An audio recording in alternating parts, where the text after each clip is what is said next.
Hey everyone, welcome back to Fact Playz. If you love topic or niche, you're in the right place. Tell me the truth. You probably think that Earth's magnetic field is caused by a big ball of solid iron in the middle of the planet, right? Yep, I mean the inner core. But the problem here is that in the inner core, the temperatures are so high that the very magnetism of iron itself is changed. Once such a temperature, which is called the Curie point, is reached, atoms aren't able to align to a magnetic point anymore. So in reality, Earth's magnetic field is created by the swirling outer core, and magnetism there is more than 50 times greater than it is on the surface. The liquid iron in the outer core conducts electricity perfectly, which helps it create electrical currents driving the magnetic field. Without it, our planet wouldn't be able to hold on to its atmosphere. As a result, we lose our main protection from extremely dangerous space radiation. But it wasn't the outer core that surprised us not so long ago. Scientists say Earth's inner core has likely stopped rotating relative to the mantle and the surface of the planet. Even more exciting, it could even go into reverse. But let's look into the details. Earth is formed of the crust, mantle, and outer and inner cores. The solid inner core is about 3,200 miles below the crust. It's separated from the semi-solid mantle by the liquid outer core. Yeah, the one thanks to which we have the magnetic field. And since this outer core is liquid, it allows the inner core to rotate at a speed different from the speed of our planet's rotation. Earth's core has a radius of 2,200 miles and is almost as large as Mars. It mostly consists of iron and nickel and makes up around 1/3 of Earth's mass. The spin of the inner core is powered by the outer core. It turns out that the slowing of the core started in 2009. Since that time,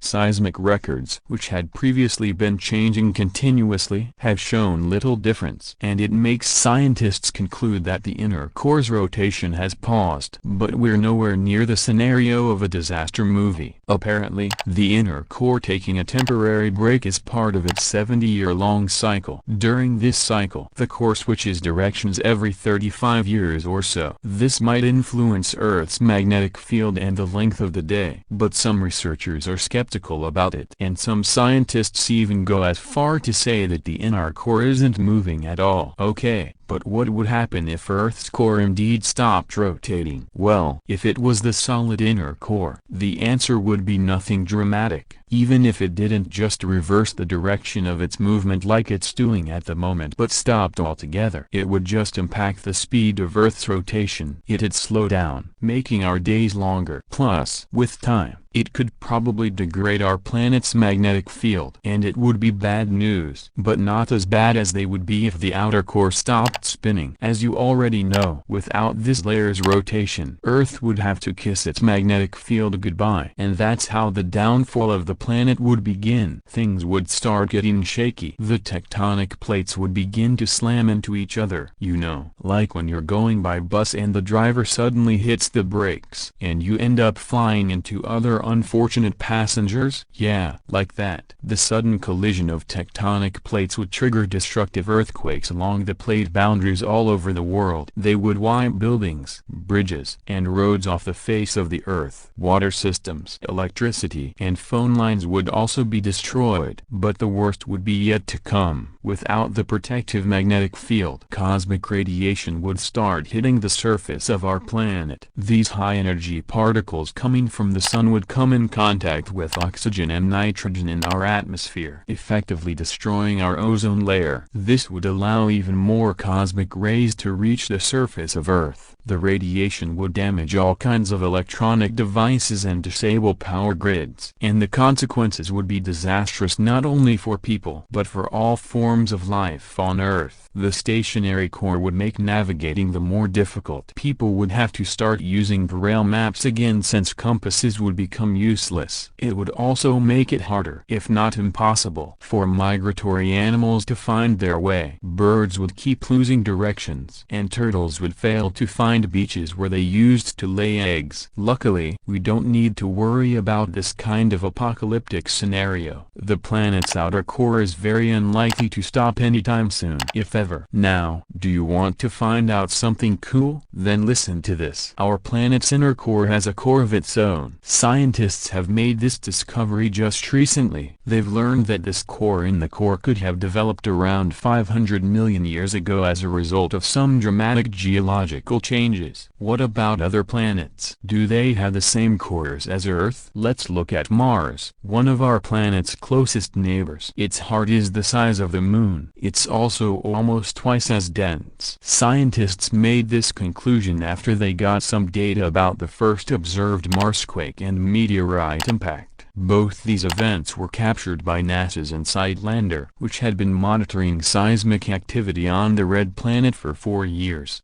The researchers also estimated that Mars's core is probably made mostly of a liquid iron alloy with a smattering of hydrogen, oxygen, and carbon. One day, Mars probably had a nice rotating core that supported the planet's magnetic field. There could be warm oceans swarming with life. But then something must have happened. And on one terrible day, the red planet's core froze in place. It could have led to the weakening of Mars's once strong magnetic field. Its atmosphere was taken away by powerful solar winds, hitting the planet at a speed of several hundred miles per hour, and the red planet turned into a lifeless, dry desert. Now, what about gas giants? Let's take the largest and the most massive planet in the solar system, Jupiter. It's twice as massive as all other planets of the solar system combined. Almost 1,300 Earths could fit into this huge thing. Jupiter also has the shortest day in the solar system. It lasts a mere 10 Earth hours. At the same time, the gas giant needs 12 Earth years to complete an orbit around the Sun.